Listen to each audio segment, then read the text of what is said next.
Okay, so you want to go back to the Steam Tabletop community. Go to the workshop here. And inside the search field, type in MEST Tactics. Hit enter. And you'll see a number of these layouts. One of which would be the introductory scenario layout. Click on that. It's basically 4x4 Roman or Greek columns on a 2x2 battlefield. If you were to have this in real life, it would be kickstands. You can get that at any arts and crafts store. Make sure that you are subscribed. And once you are subscribed, it should appear inside your games matrix when you launch or revisit the games matrix feature inside Tabletop Simulator. Alright, so go ahead and load up your MEST Tactics baseline. And then you want to do an additive load on the new battlefield. I've stored my battlefields inside one of my directories here. And you can see I have a bunch of them. Here's the one I want. You don't want to click on it directly because that will replace what you've already loaded. Cancel that. Go here to the traffic light icon and do an additive load. There it is. You want to go to the top view of this layout to make sure that you're running a 2x2 battlefield area. So press P, get to the third top down view, and right click on the grid divider, and then select 2x2. It's going to be defaulted to that, but you can select, for example, here's the 4x4, here's 2x2. Alright, press P to get back to this other mode again. Alright, so the battlefield is ready, but now we need to have some things nearby because this is a virtual reality and it's kind of hard to get things with a single mouse button press. So we pull over the turn indicator die and we hover over it. It's a regular 6-sided die. It's made very big and orange. And we press a 1 to have that face showing up. Let's go get these utility dice. 1 for the red player, 1 for the blue player. Let's go get some tokens like the Done token and Fear token and Wound and Delay. And we should get some initiative point tokens, and let's go and cut that and bring it nearby so it's available for use. And then copy this a couple times and place them down. There you go. Same thing with the initiative point. Copy that a couple times. Alright, and then we should also bring down the initiative card, which is right here. Let's bring it down. And let's zoom a little closer here. You can hover over a card and flip it by pressing F. Okay, and let's go get the first mission. Right here, you right click, you do a search, and get mission 1. Open it up and drag out the components. It's going to be just 2 characters, a red model and a blue model, and some guidelines for the first mission. We can zoom in real close to see that. Close that out. Alright, so for this first mission, we want to learn about the move action, the close combat attack action, the disengage action, and we should learn how to use pushing. There'll be a bunch of other things we want to learn as well. This card seems to have 2 weapons. One of them is the improvised melee weapon, which is the same as you see on these character record sheets. And you also have a club as an alternative. We'll worry about the club in a special case later on. Right, so take a look at these models. Each of these models have been, these are actually the models that you get from Tabletop Simulator. And you can build your own, I suppose, if you were use Unity and Mixamo. But I don't have that skill yet. So these models have their stats upon them if you hover over them. And these cards are correlated to them. So you have a blue player and a red player, a red model and blue model. They are identical in their attributes. Take a look at these attributes. We have Cane and Abel. They're worth 30 build points apiece. And their attributes are identical. 2s, except for size, which is a 3. So make sure these models have the measure movement toggle turned on. So right click over it, go to toggle measure movement for both of them. Right, so now you can drag this thing around, click drag, and it shows you how many units you moved. Ensure the units is set up according to the line tool here. Go to the line tool and make sure it says grid. If it doesn't say grid, like it might say inch or centimeters, keep clicking until it says grid. What does that mean? If you go to the grid option under options, you can see that the grid size is 1.18 inches. That's equal to 30 millimeters, which is the width of one of these size 3 model base diameters. A size 4 model has a 40 millimeter base diameter, and a size 5 model has a 50 millimeter base diameter. And that base diameter of 30 millimeters equals to 1 measured unit, or per se, inches. So if I use MUs or measured units, it's the same thing as saying inches. I have this for MEST Tactics because maybe you want to play with 1/24th scale models or 1/16th scale models, larger models for like demo purposes, and so their base diameters will be a little bit bigger, and so the measured unit will shift accordingly. So now that we have that, you can see if I click and drag cane, it's moved 3 measured units, right? Here we go. It moved now 9.9 measured units. All right. So the very first thing is to determine who the mission attacker is, and we use that we determine that by rolling these utility dice. So the blue player, blue die; red player, the red die. And the mission attacker gets to determine who sets up first. In a larger mission where you have like dozens of models and variety of terrains and different kinds of powers and weapons and armor, it might make a big difference. If you're in a elimination battle or a hunt for treasure or a VIP escort, the other kinds of missions you can perform, it might make a difference. Let's go perform the roll. We highlight these dice and we press R. I do it 3 times, and I usually count out loud, so 1, 2, 3. And we see now that the red player is the one that is the mission attacker. The red player says, okay, I want to set up first. So let's go to the top view here. Press P into your top view, and let's go drag the red player to right there. I have the red player saying, I want to start right there. And so the opposing player goes, okay, I'll pick the opposing battlefield edge, and I'll start right there. That's pretty much it for determining the mission attacker and mission defender. If you had more models, you can see how it can make a big difference. Okay, so now it's the start of turn 1. And at the start of every turn, we must determine who is the player that gets to go first. And to do that, we perform an initiative test.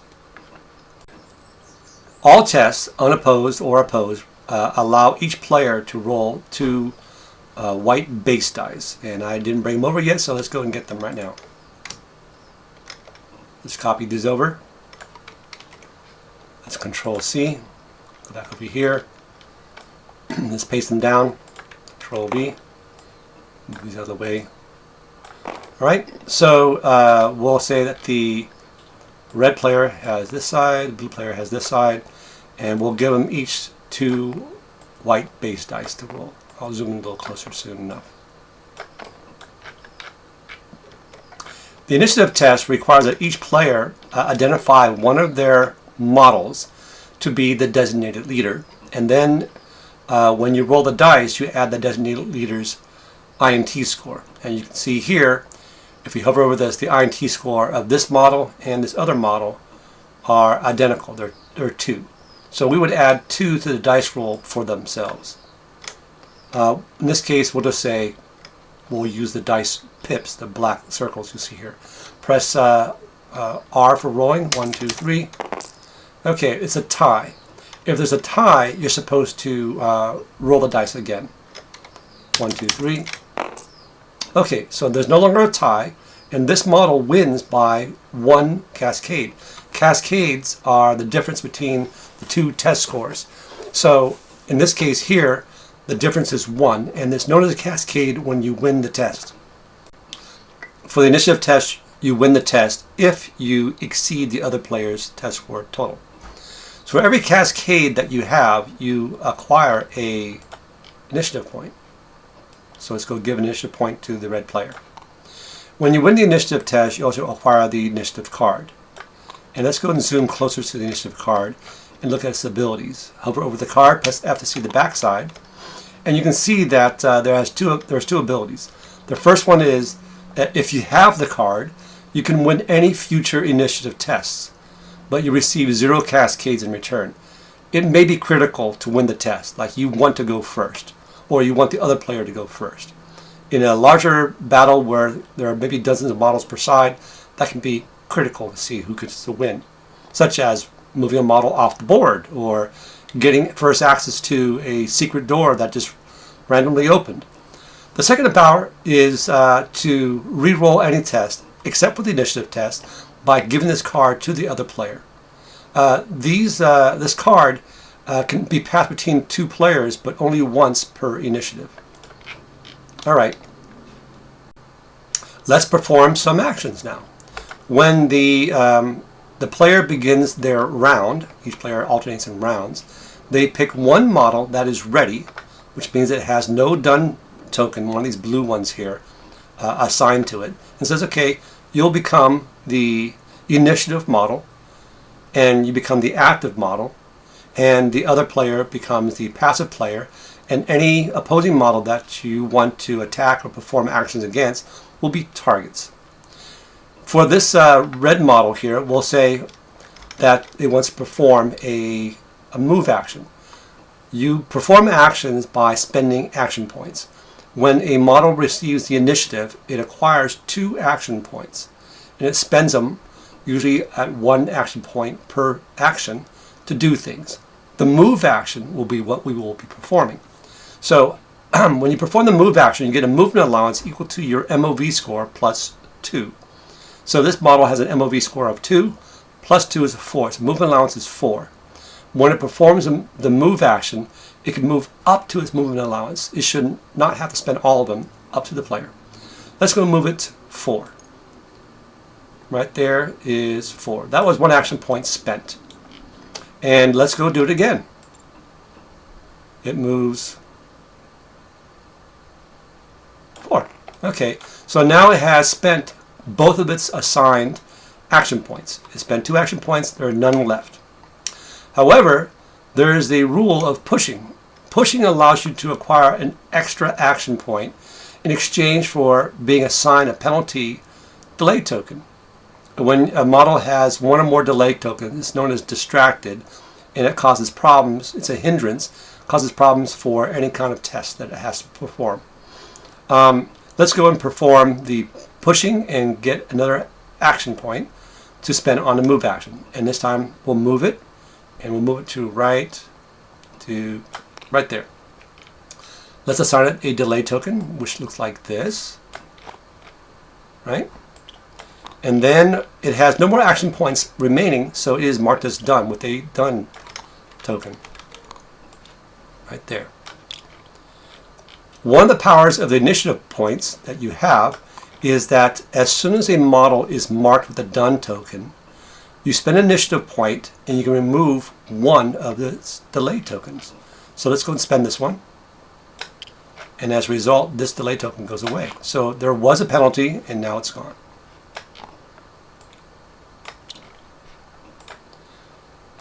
It is the other player's round to perform actions. And the blue player goes, okay, this guy here is ready because there's no done token next to it. And it gets to receive 2 action points, and it may then perform actions. Let's have it perform the move action twice. Let's go again.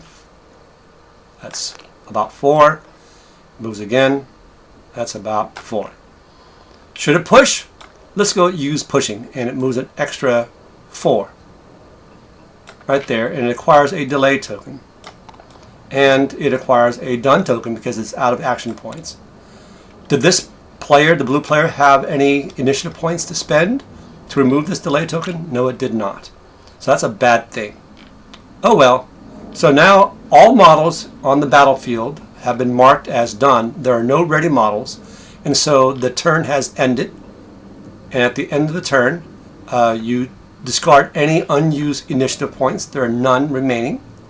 And so now begins the second turn. We hover over this die, we press a 2. Start at turn 2. We remove all the done tokens. The models were done, and now they're all ready. And again, we perform an initiative test to see who goes first.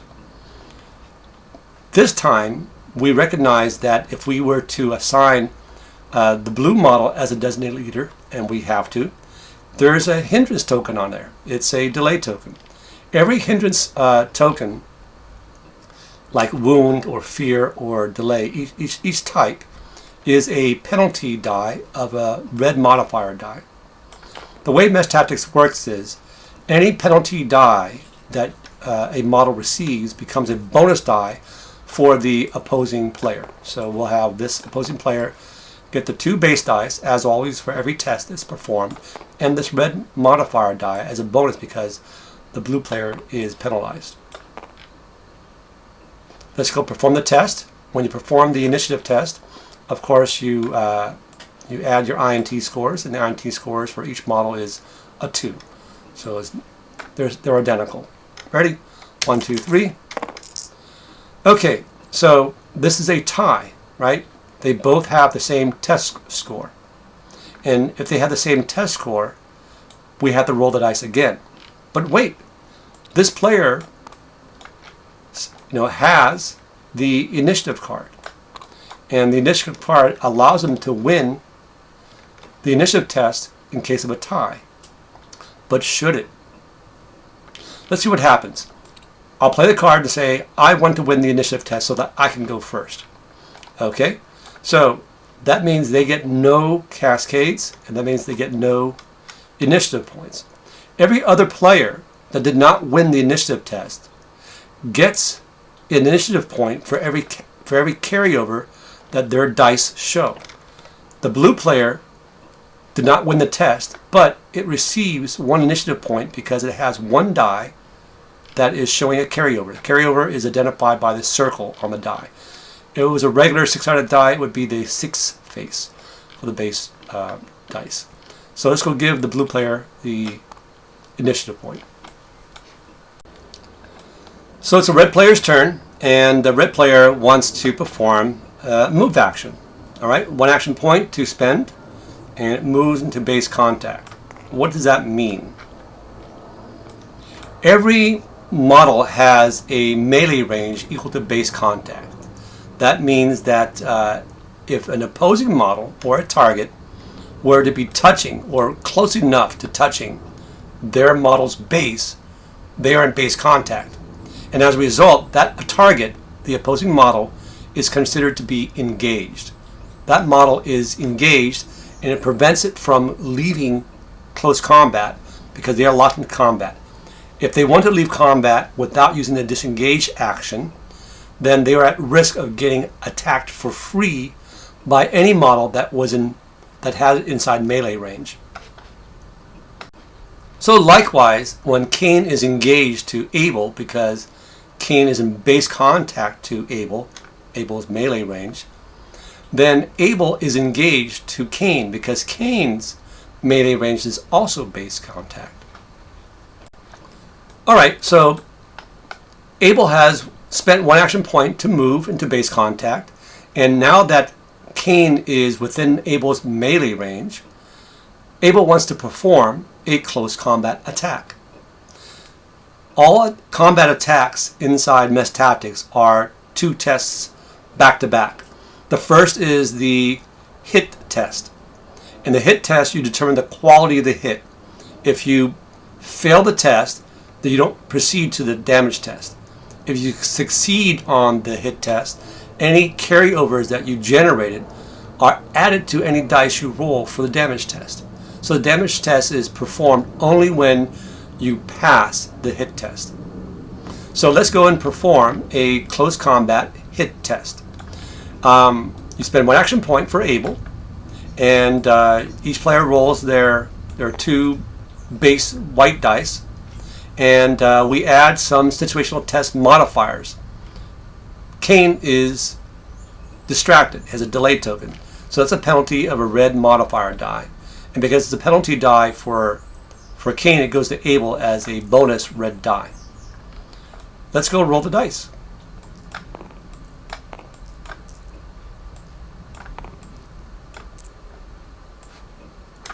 R, 1, 2, 3. And we see that Abel has a score that's higher than Cain. In opposed tests, the active player wins the test if it ties or exceeds the test score of the opposing player or the opposing model. So in this case here, the total is 4 versus 1, and so that player won the test. So the test passes, and look at the circles here. The test passes, and there are 2 carryovers. So for the new test, each player gets the damage test. Each player gets their 2 white base dice, and then these carryovers are added to those 2 white base dice. So these 2 were carryovers, and the player needs 1 more base die right there. Right? Now let's look at the weapons. If we go to this card, you can see that the improvised melee weapons have a stat line. There is the optimal range, which is your strength minus 1 inch. This is for throwing. It's a range band sort of thing. So if every multiple of the optimal range, known as the ORM or optimal range multiple, is a penalty of a modifier die if you were to throw this weapon the way it is now. Its accuracy is +0, so you would add this to any hit test. I didn't bother adding it for the hit test we just performed because it's a +0. Impact reduces any armor rating that the target might have as a defender. Armor is very heavy, but it's also very useful when so there's a lot of it. Damage. When we perform the damage test, this weapon has a damage entry of strength. So the attacking character would add their strength to their dice roll. The opposing character would add their fortitude to the dice roll. For the damage test, it's usually always fortitude. The improvised melee weapon has 2 traits associated with it. 1H, stating that one of your model's hands must be dedicated to this weapon in order to use it. Most humanoid characters have 2 hands, so it would take one of those 2 hands. You can use more than the number of hands you have by 1, but it would be at a penalty when you perform fiddle actions or react actions, which I'll show you a bit later on.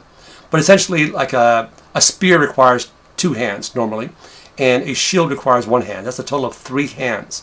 So having a spear and having a shield makes it more difficult to respond to react actions or perform fiddle tests. Stub is a penalty that states that this weapon is of unusual short length, and it's a penalty modifier die for when attacking on the hit test, and it's a penalty red modifier die when defending for a hit test. Both models have the same improvised melee weapon. As a result, they both have stubs, so that kind of cancels each other out. So let's go back here and perform the damage test now. Let's go zoom in a little bit and roll these dice. 1, 2, 3. Okay, when you perform the damage test and you pass, the cascades that the active player acquires generates 1 wound on the target for each one. So here the total is 4 versus a 1. That is 3 cascades. That means 3 wounds are generated and applied to the target. Let's go do that. Let's go place 3 wounds there.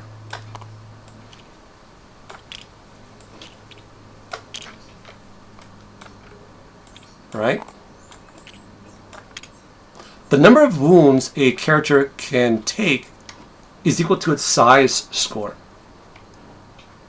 So what is Cain's size score? It's a 3. When a character acquires a number of wounds equal to its size score, it becomes knocked out. For demonstration purposes, let's go and make Cain knocked out. Right click, KO'd, And because this is a really nice animated asset, we can right click and do a die. Alright, so Cain is now KO'd. KO'd means knocked out. The character is in no condition to continue fighting and has become basically an annoyance. It cannot do any more in the game. It's out of play. A character which is eliminated is removed from the battlefield. So for this mission and this demonstration, KO'd and eliminated are effectively the same. Later on, when you have a lot more models in play and a model is KO'd, and you have models which are not KO'd, and maybe they're healers or medics, or they have magical powers, they can go to a KO'd model and say, hey, wake up, and perform a revive test, and perhaps they can wake up and continue to fight. Alright, so that's KO'd, and the battle's pretty much done. But let's rewind this. Let's make this character not KO'd. Have the character be back into normal standing status here. And let's get rid of these wound tokens. And let's go back to the dice rolls. And let's go fudge the dice rolls a little bit. Let's go and make this these blank. Except for this one here. We'll make it like that. So the blue player rolled a 1. And the red player rolled a 1. The red player is the active model, and it is attacking. When you perform an opposed test and you tie, you will win the test with 1 cascade. So let's go do that. Abel wins the test with 1 cascade. For the damage test, it causes 1 wound per cascade, so a wound is assigned to Cain.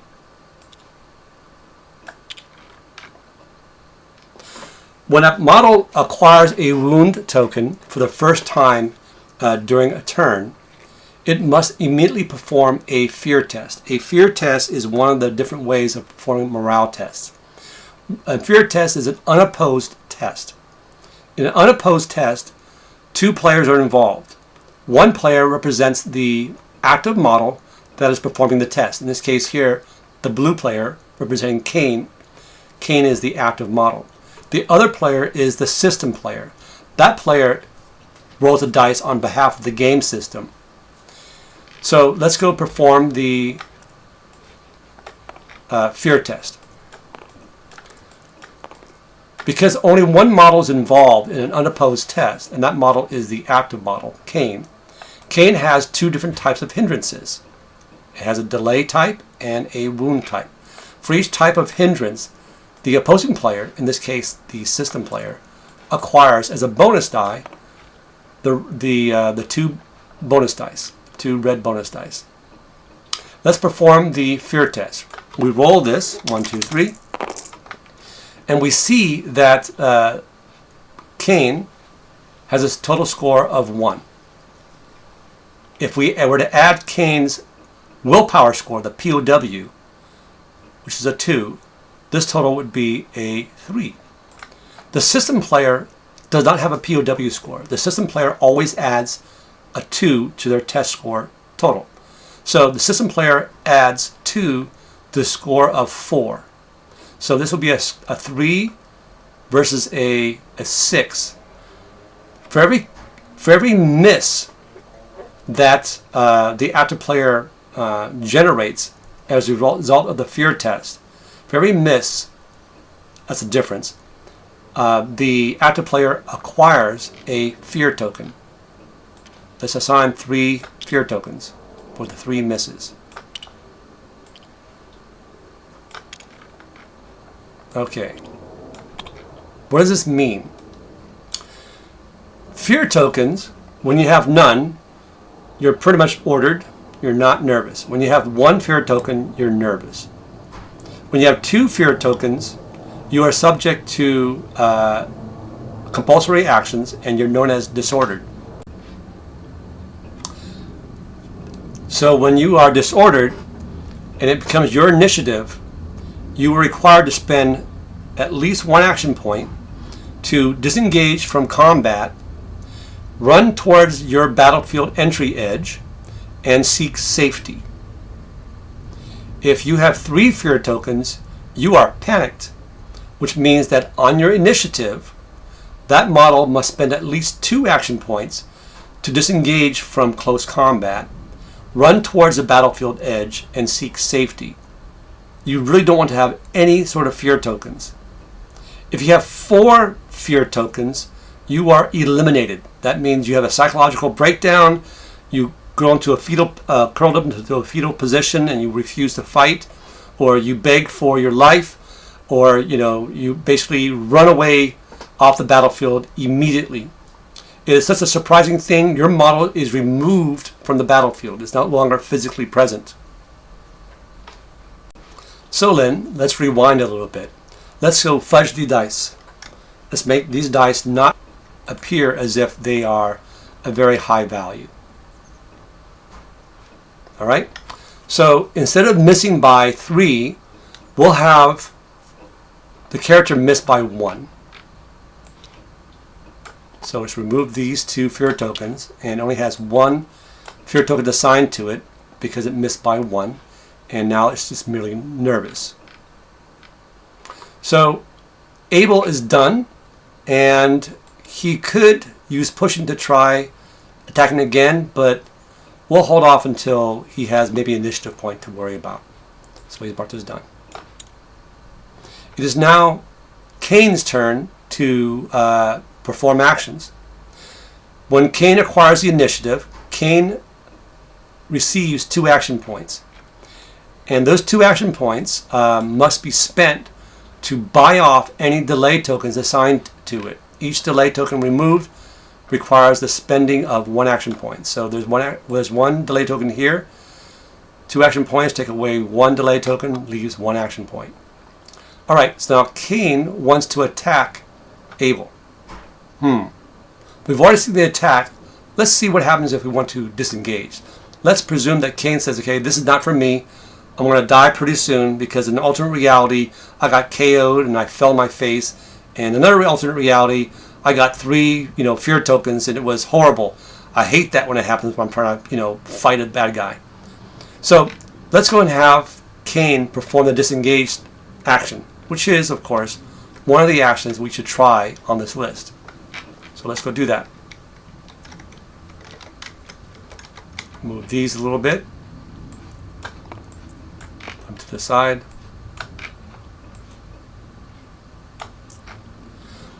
When a character performs a disengage action, they get to receive an extra base die. So let's go give them an extra base die. So this will be blue's base dice, and this will be red's base die. The character that performs the disengage action is the active character, but behaves as though it is being, as if it's defending. The hindrance tokens here still apply because it's an opposed test. So we'll give the other player 2 red modifier dice. 1 die for each of the types of hindrance tokens assigned to Kane. Okay, so in this case, for the disengage action, the active character uses their REF score. So both characters have an REF score of 2. REF is reflexes. The opposing character uses their CCA score, which is close combat ability, and it's also a 2. So it's pretty much negates each other. Let's perform the test. 1, 2, 3. All right. So this is a total of 2, 4 plus an REF of 2, 6, and this is a 3 plus a CCA of 2, 5. Kane wins the disengage test by 1 cascade. What can Kane do? Well, as soon as you win the disengage test, you can leave close combat and reposition an amount equal to your MOV score times 1. If we look at Kane's MOV score, his movement ability, it's a 2. So we can move 2 away. Not very far, but far enough to be an annoyance for Abel to pursue him. So Cain has one action point remaining. What should he do with that? Let's have him use the move action. Right? So movement allowance is equal to your MOV score plus 2. MOV score is 2 plus 2 is 4. 1, 2, 3, 4. Right there.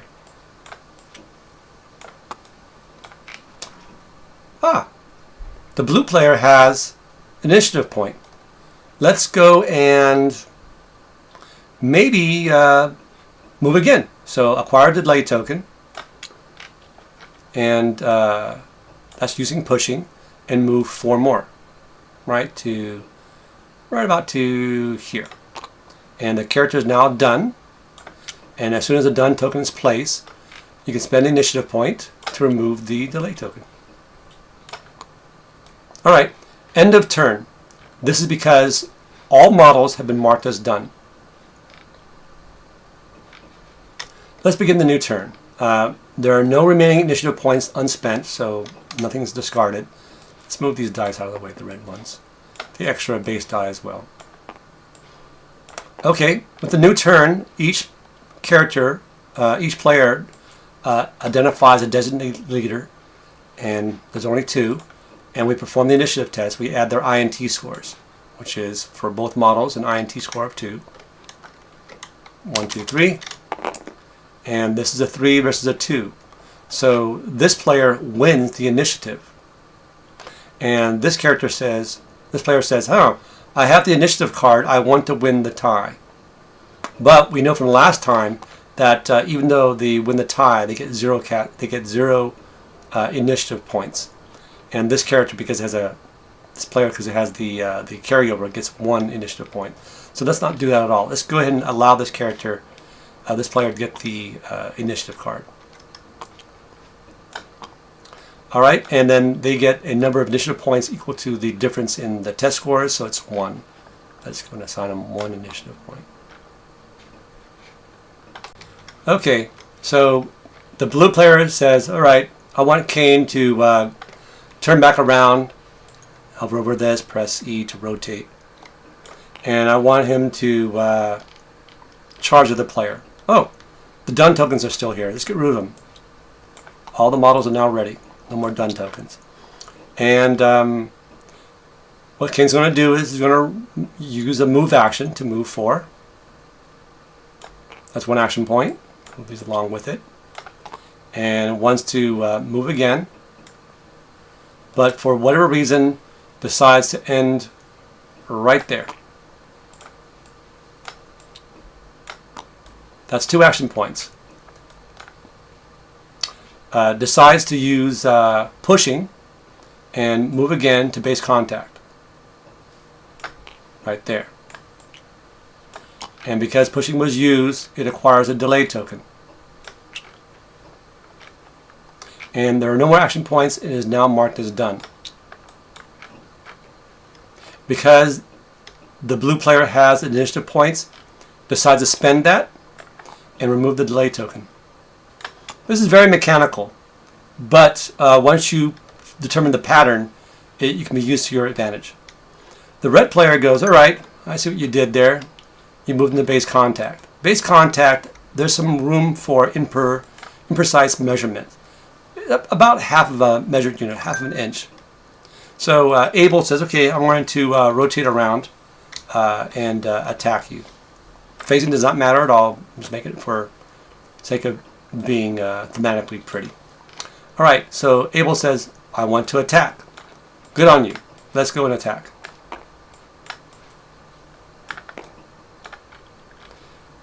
Cain has 2 hindrance tokens of 2 different types. So for each type, a red modifier die is awarded to the opposing player. So Abel gets the 2 red modifier dice. Let's go ahead and roll our dice now. And we see that Abel succeeded and wins the hit test with one cascade, but there's no carryovers. So now we perform the damage test. You can do more things with bonus actions later on in the other tutorials, but for here, this is very, very basic.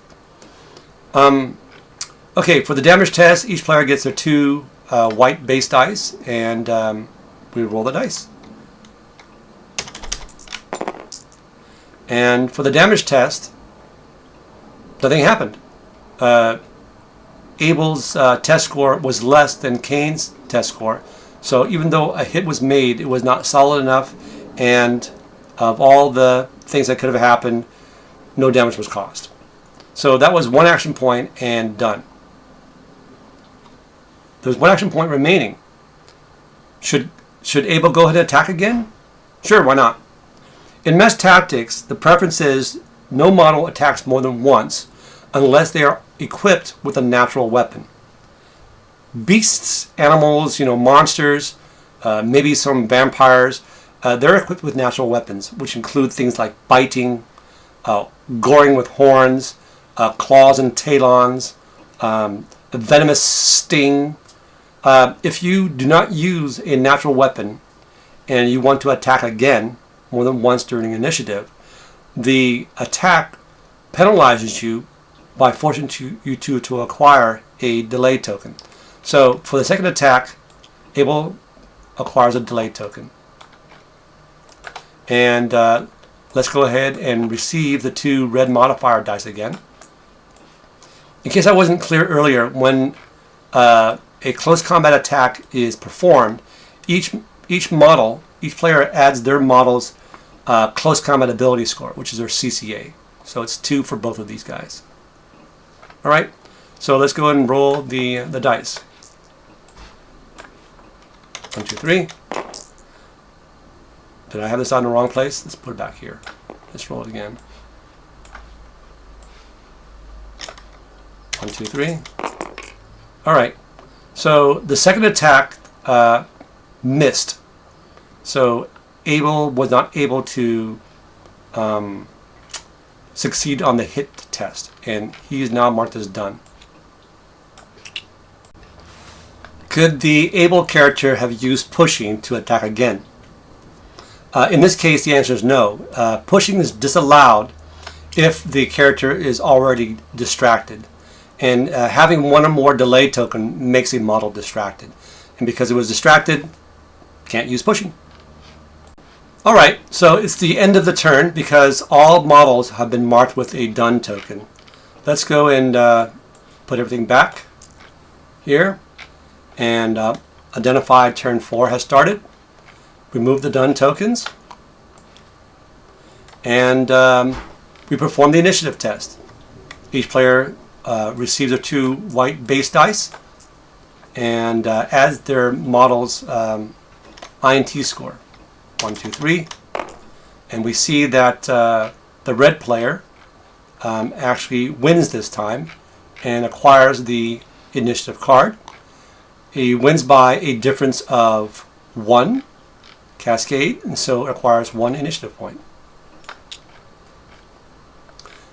The red player goes, all right, I get 2 action points for my Abel character, and I have to get rid of one of these delay tokens, so I have 1 action point left.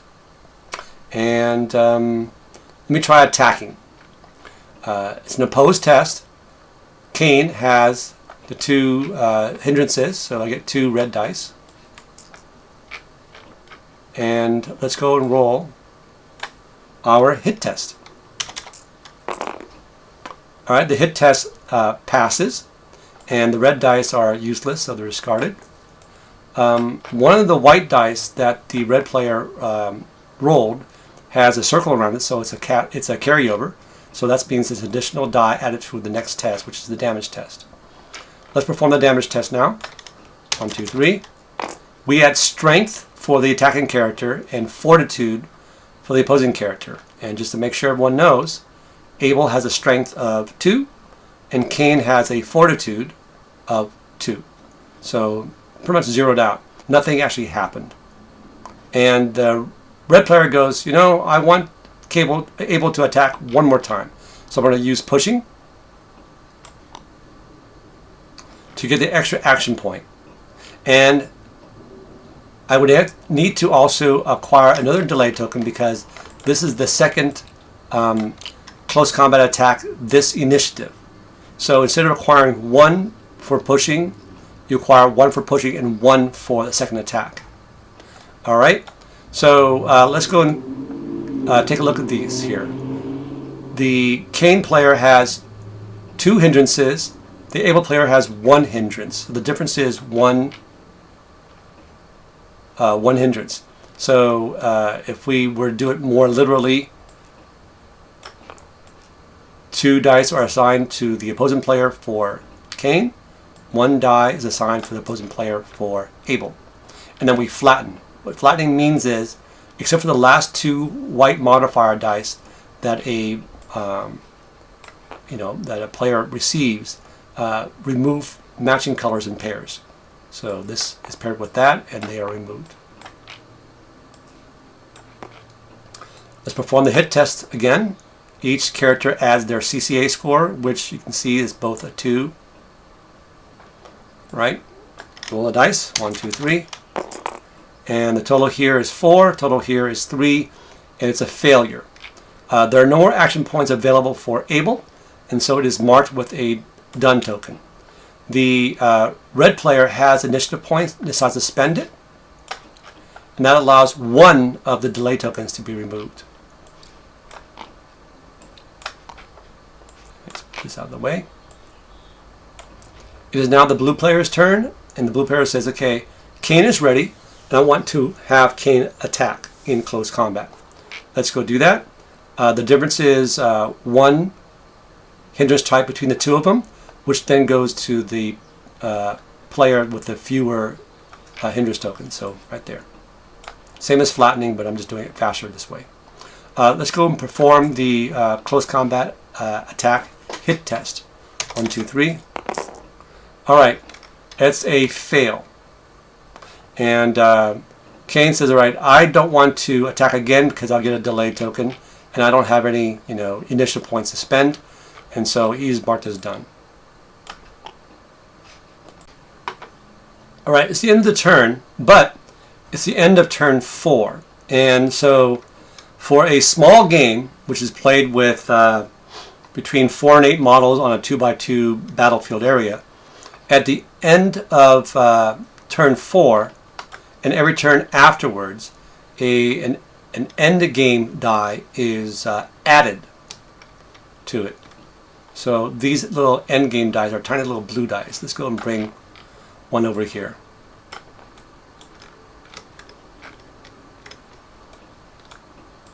This die is kept in place, and it is not rolled until the next turn. So you roll dice that are already placed, and if the game doesn't end yet, you add another die.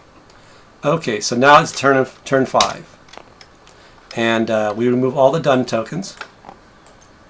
Not this model. Really hard to control things with virtual reality. Okay. And this extra die goes away. It is the start of the new turn. And so each player must find a model and designate them as a designated leader. And they perform the initiative test. And each model adds their INT score, which is 2 and 2 for each one of these. Let's roll these dice. Oh! I didn't do this last time. The hindrance tokens affect your initiative test. So, blue player awards 2 red modifier dice to the red player. And for 1 hindrance token here, the red player awards a modifier dice to the blue player. And you flatten things out by removing matching colors of dice. Now we perform the test. 1, 2, 3. Okay. So it's a tie. And now the player with the initiative card, the red player goes, I want to win ties. I want to go first because I might die if you attack me first. And they get no initiative points. There's no cascades when you win the tie, right? With 0 cascades in return. So they win the initiative and get to go first, and there are no carryovers on the other player's dice. So Right, so they begin and say, wait, I want to attack first. I begin the round. I get the red model, Able, is now awarded 2 action points. It must spend 1 action point to remove this single delay token. It has 1 action point remaining and wants to perform a close combat attack. And receives 2 red modifier dice because Cain is hindered with 2 different colors or 2 different types of delay of hindrance tokens. And now we roll these dice. 1, 2, 3. And the hit test passes without any carryovers. Let's go and remove this. And we perform the damage test. 1, 2, 3. And it's a tie on the damage test. And as before, for any test, the active model wins any ties. So you win the tie with 1 cascade. So the active model here generated a wound against the opposing model. So assign another wound right there. And because this model acquired a wound, the first time you acquire a wound in the turn, you must perform a fear test. And for the fear test, the system player rolls the 2 white dice and adds 2. And then the active model, the one performing the test, rolls their 2 white dice and adds their POW score, willpower score. But of course, the hindrance tokens are awarded as bonus modifier dice for the system player. There's 2 different types of hindrance tokens, so 2 different dice are added. Let's go and this down here a little bit. 1, 2, 3. It's kind of funny. It's off this weird thing. All right. So Cain fails miserably and scores POW score of 2 plus 0, a test score of 2. The system player scores a total of 4 plus 2 for the system player. That's a total of 6. So 6 versus 2 is a difference of 4. That's 4 misses.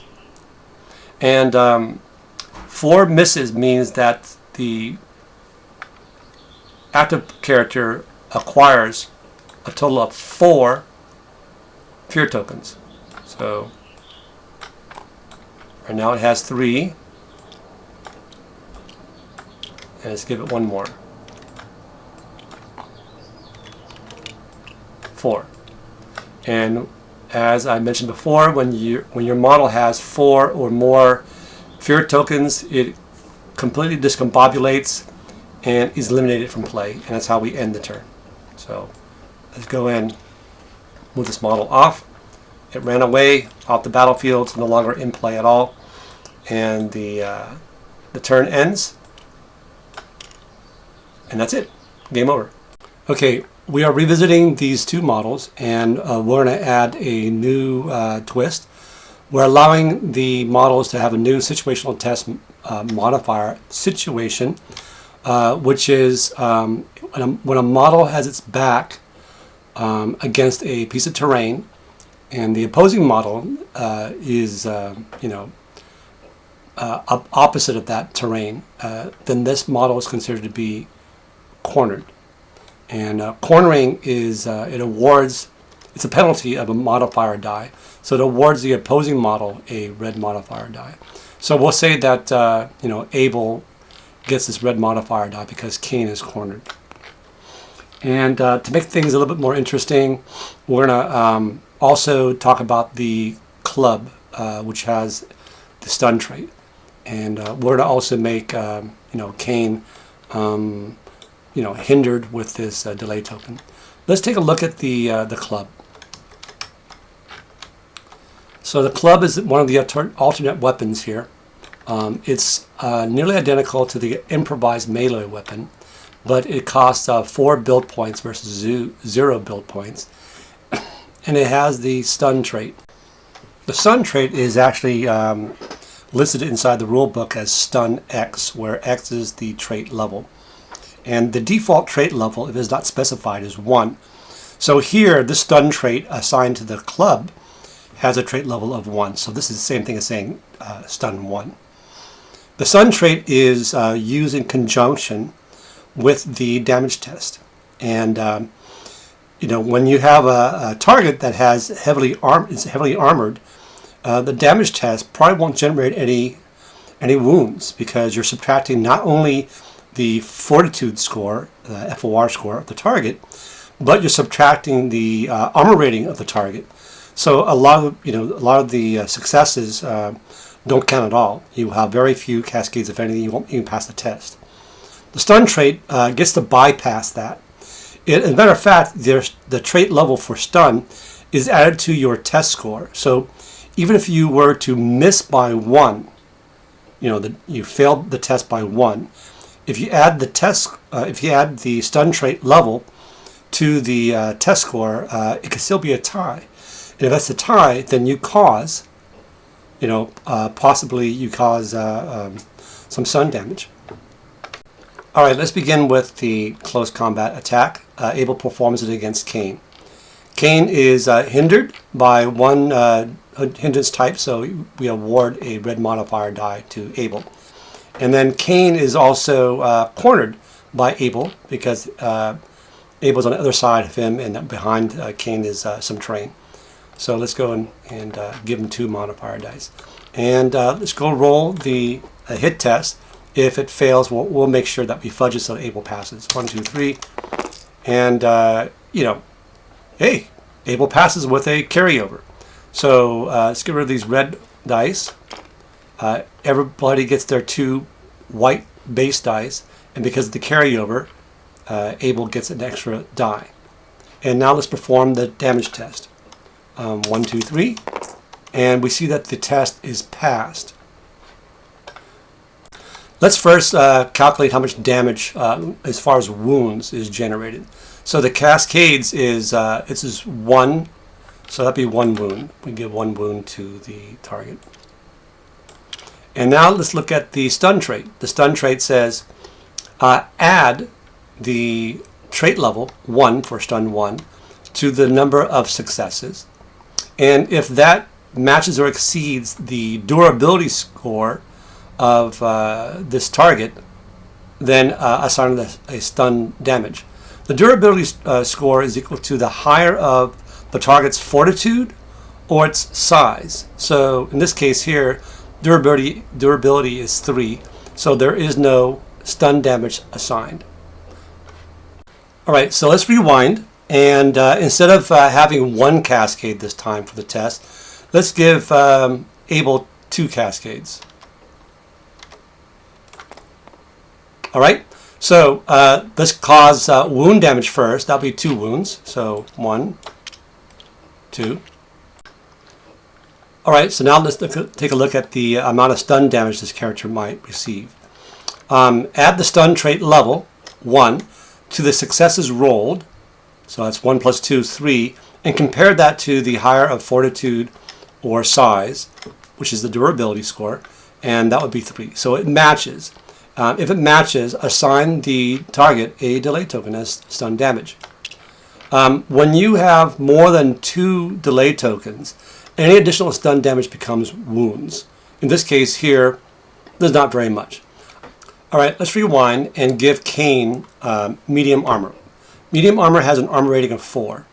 When you are targeted for a damage test, the defender adds their armor rating as well as their fortitude FOR score to their test score.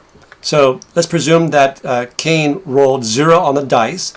His fortitude is 2, and his armor rating is 4. So his test score actually is 6. Let's have Abel use the club and has the stun trait. So his test score is going to be his strength plus his dice rolled. So his strength is 2 plus 3 on his dice. It's a 5. So this would be a 5 versus a 6.